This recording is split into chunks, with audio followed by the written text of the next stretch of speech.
It seems my favorite Spider-Man movie is being hit with the Copaganda claims. I've seen some recent discourse on it, and I was curious to see if there were any YouTube videos discussing this in depth. I found this video and I have plenty to respond with. This person says this movie is good overall and enjoyed it, but had one issue regarding its handling of the police. There was one issue that I had to keep thinking over, because I couldn't quite pin down what this movie thinks about the police. It is a Spider-Man movie, so it has some elements of propaganda by virtue of being a superhero film, but those typically take a very clear stance on one side or the other, whereas this one seems to kind of take a centrist stance on the issue. For those unaware, propaganda refers to anything that portrays the police in a good light. This makes it sound like any depiction of the police doing a good thing is considered copaganda, which is pretty strange to me because copaganda, or propaganda, tends to be biased and misleading. There's nothing misleading about the idea that police officers can do good things because human beings are capable of doing good things. You know, that kind of defeats the whole anyone can wear the mask message that's rooted in the idea that all of us are capable of the good that Spider-Man does and inspires. Often making them out to be necessary to prevent evil and upselling their importance while downplaying the bad qualities. So first of all, realistically speaking, law enforcement is necessary for a society to function. Let's be real about this. Who are you gonna call if someone threatens your life or is out to hurt other people? You need some kind of system in place to prevent crimes like that from causing harm to other people. And secondly, Across the Spider-Verse doesn't downplay any valid criticism of the police. If anything, it supports the criticism towards police officers that unjustly hurt or kill black people. The hero of the story has a Black Lives Matter sticker for this reason, which we had annoying people relentlessly complain about on the other side. Namely, all the abuse and the crimes they commit, often blaming a few bad individuals while still maintaining that the system is necessary. You can be against the ways in which a system is practiced, while also believing in the importance of the system itself. Just because there's cases of medical malpractice doesn't mean we should abandon the medical system as a whole. Practicing medicine is essential for a society to exist. We can't survive comfortably if we don't have medical institutions keeping us healthy. And we can't survive comfortably if there's no system to enforce the law. This means people can commit mass murder and get away with it as our system looks the other way. Doesn't sound like Spider-Man at all. What's important is not standing by and allowing someone to suffer or die because you do nothing. Superhero stories, most of the time, contribute to this by having the superhero take on the role of the cop. Superheroes protect people and save their lives. If that's what you're describing as the role of a cop, then I don't see why you're arguing against their necessity. The hero has more power and the moral authority that comes with being the protagonist. They either kill the villain or take them into the police, at times even working with the police. None of what was listed is morally reprehensible or contributes to society's problems. Superheroes stopping the bad guy with the power they have is the right thing to do. With great power comes great responsibility. If they work with the cops to do it, that's not a bad thing either, because this actively saves people's lives. If that's how superheroes essentially take up the role of police as this person describes, how is that a bad thing? How does this convince me, or someone hearing about the subject for the first time, that the concept of police is a bad thing? And on the rare occasion one of them has to deal with a corrupt cop, it is always framed as just one bad apple and not a systemic issue. Police corruption is a systemic issue. They literally say that Kingpin has everyone in his pockets in the first movie. That's literal corruption within the system. Taking a look at the villains, more often than not, they're poor, sick, crazy, or angry, and wanting to either enact change or revenge. Kingpin is a rich guy who uses the police to get away with his crimes and wants to bring his family back. Doc Ock just wants to pursue science for her own accomplishments and satisfaction. The Prowler isn't trying to make a change. He's just working for Kingpin because he doesn't think he has a choice for survival. The Spot is the one who wants revenge. Where are any of these villains actively trying to enact change to the system? They talk, and Gwen explains her need to continue being Spider-Woman, to not lose more friends, and to belong. And then, her dad just quits being a cop. Without resistance, he realizes that the only way he can protect his daughter, to allow her to continue being who she needs to be, is if he wasn't a cop. I do like the idea that to be a good parent, he needs to stop being a police officer, and I do think it would serve as an effective ending for a story. But unfortunately, this movie seems to do what a lot of other movies do, where it admits to the faults in the police and the system, but refuses to commit to the conclusion of those points, and rather just sits in this weird place where it knows that there are problems, but doesn't acknowledge that anything can be done. Gwen's final conversation with her father was going well until she said the line, "I know you wear the badge so someone who shouldn't, wouldn't," or something like that. It admits that there are some people who abuse their power, but then steps back and says, but not him, he's a good guy, again relying on the just a few bad apples argument. So the film presents you with the situation that police corruption is so bad that Captain Stacy feels the need to be captain in order to avoid a corrupt officer from holding such a position. That sounds like the reverse of saying there's a few bad apples. He thinks it's likely that someone who shouldn't take the role of captain will take the role of captain. It leaves the Gwen and Captain Stacy storyline in a state where its outcome is don't be a cop, because if I was, I would need to arrest and hurt this person that I know isn't doing any harm. The film isn't saying that's the solution to police corruption as a whole. The film is saying that's the solution to their relationship. George Stacy quitting the force is representative of him caring more about Gwen and realizing that the law isn't the only way to help people. Isn't that where combating systemic issues should start? Realizing that the system isn't the answer to everything? But doesn't stop to examine why a person in that position is forced to hurt someone who isn't doing harm. They do. Spider-Woman is a vigilante, so she's going against the system. In order to keep his job, he'd have to keep targeting Gwen because she's technically a criminal. How is that a solution? How does that help anyone? It doesn't. That's why he realizes that his original mindset was unreliable. But doesn't stop to examine why a person in that position is forced to hurt someone who isn't doing harm, or allows those bad apples to have so much power in the first place. This movie isn't about why bad apples are able to get into the police force, which I think is obvious already from Into the Spider-Verse. This movie is about how you carry the mantle of Spider-Man. You don't have to have this huge focus on police corruption to not qualify as Copaganda. You simply need to not spread propaganda, which this video hasn't proved by this point. Moving on to the second character, Jefferson Davis, or Miles' dad, and you find that the movie seems to be just a plain old school portrayal of police without any kind of thought put into it. I want to analyze him in parts because he and Miles Morales / Spider-Man have kind of separate relationships with him.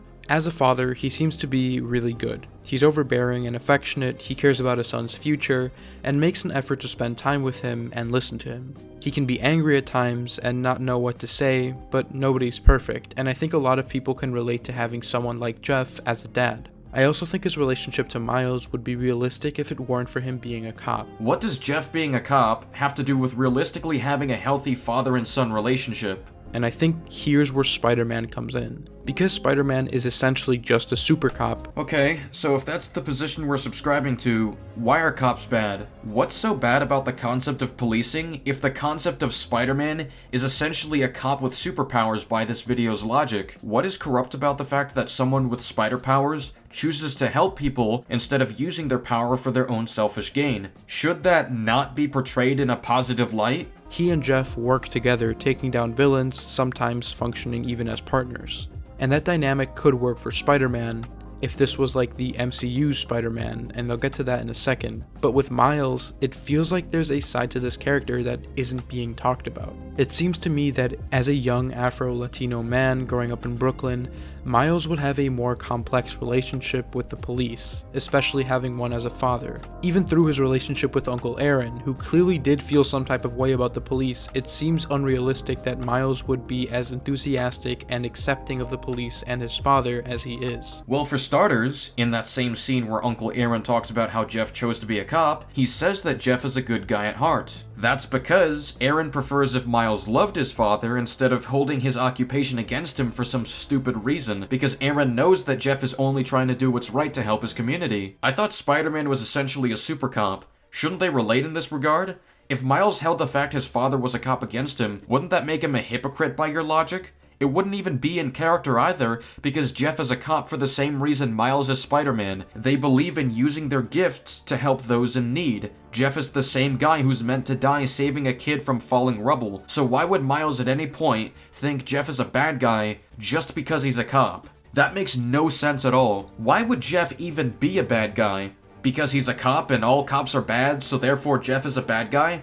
Yeah, because that totally makes sense. Even if you factor in the fact that he doesn't have an immigrant experience and the family is at least in a decent place financially, it still doesn't prevent him from having or being exposed to these experiences of police brutality. Miles literally has a Black Lives Matter sticker. He's aware of and opposed to police brutality. Why does he need to direct any of this to his father? That's basically the end of the criticisms made in the video. I was interested in even exploring these criticisms when I saw a surge of claims that this movie is Copaganda, and I don't think the examples are all that great. It really sucks being an Across the Spider-Verse fan when 99% of its fan base is completely delusional to the fact that there are some conservative themes to the film. You can both enjoy it and admit that. I really don't think it makes you a worse person for it. Any film with this shot has all the right to be criticized. I'm just astounded by this point. This mural was presumably created by Miles and Aaron of Earth 42, or anyone else in their community. Jeff Morales was seen as a hero and a loving family member. What is the problem with honoring him? Oh right, because he's a cop, so that must make him a bad person no matter what he chooses to do in his life. Deleted the Across the Spider-Verse tweet. Too mentally tired to deal with being called a white savior for saying propaganda written by white dudes kind of fucking blows. So in case you're watching right now, black guy here speaking, it's crazy that this tweet is proceeding to imply that the writers of the movie are racist for an extremely bizarre set of reasoning. What's even crazier is that while writing this tweet, this person implied that all the writers are white. Yet if you look up the writers for the movie, you'll find that one of them is actually half Chinese, which he stated in an interview for Shang-Chi. So this tweet is literally erasing credit from a racial minority just to make this film look bad. Let's not forget that one of the directors is a black man himself. And although he didn't write the movie, he's still a director and would have the agency to remove that aspect of the film if it was truly as bad as this person was saying. But he didn't, because this film isn't a racist propaganda piece just because it shows respect to a cop. That's such a terrible argument. Man, I guess Spectacular Spider-Man is police propaganda because George Stacy is portrayed as a good man. Look at this police bootlicker over here, crying over a guy who, you know, only sacrificed himself to save a kid's life. It's just like that propaganda piece from 1970, where police bootlicker Peter Parker cried for a cop's life. People are nagging a white trans lady for saying the objective reality that rest in power applied to a fictional cop by white directors in an adaptation of white author's character for white supremacist corporations is racist. Okay, first of all, one of the directors is black.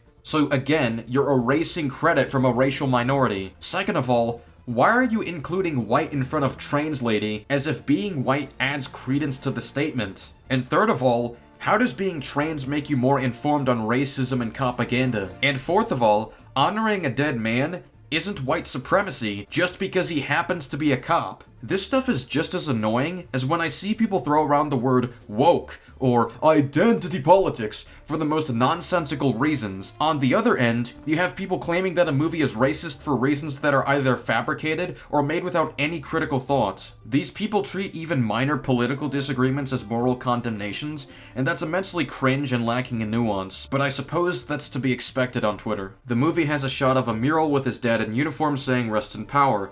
That is cop-sucking and bootlicking. In the universe that's the bad timeline, God forbid people mourn the loss of their father and brother. Rob the Bat is the GOAT, by the way. It's meant to be a sad, sympathetic moment, bad timeline or not. He isn't real, depicting a black cop as a tragic, sympathetic figure and using the language that is typically used for victims of police violence to glorify a cop is an authorial decision. But it should be sad and sympathetic. Jeff Morales is meant to be a hero, just like any of the other police captains that died in the multiverse. People should be sad that he died, especially people in his family. And regarding the rest in power portion, from what I can tell, it's meant to be a variant of rest in peace that especially applies to victims of systemic injustices, but I've also seen it used as a general sign of respect. I've seen it used plenty of times for Chadwick Boseman, who tragically died of cancer, so I don't see the problem with doing the same for Jeff when he was murdered. I bring up the possibility that Jeff was even screwed over by the system in some way. What if Jeff was screwed over by his fellow officers, or criminals associated with fellow officers, which is frequent in Spider-Man media? Aaron died to begin with because of the Kingpin and his power over the city. What if? What's not a hypothetical is that the scene was written as is and chose to use a phrase associated with victims of police violence for a cop. Spider-Man is frequently cop-friendly, sure, but that doesn't make things better. Still propaganda.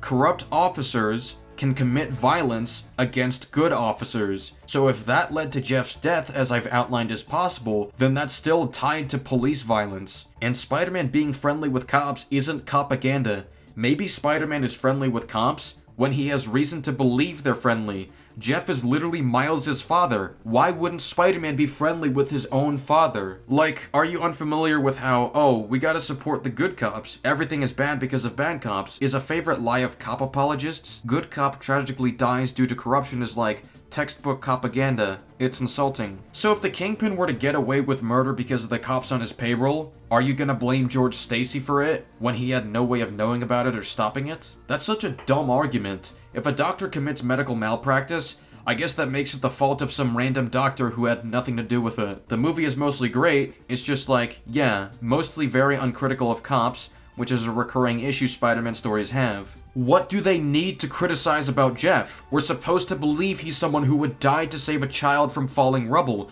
Why is he a bad guy? Why do they need to be critical of him? Alright, because he's a cop, and every cop in existence is bad, because nuance doesn't exist in my circle. I've seen this done with Batman media as well, which I'll get into in the next video, but people just seem to throw the term Copaganda on the basis that cops aren't portrayed as bad people 100% of the time, or that it's possible that at least one cop is shown to have good moral principles. And I'm gonna sum up my thoughts on this with a brief little story that can also be told with the word woke. Once upon a time, there was a boy who cried wolf. I'm pretty sure you know the rest. Goodbye.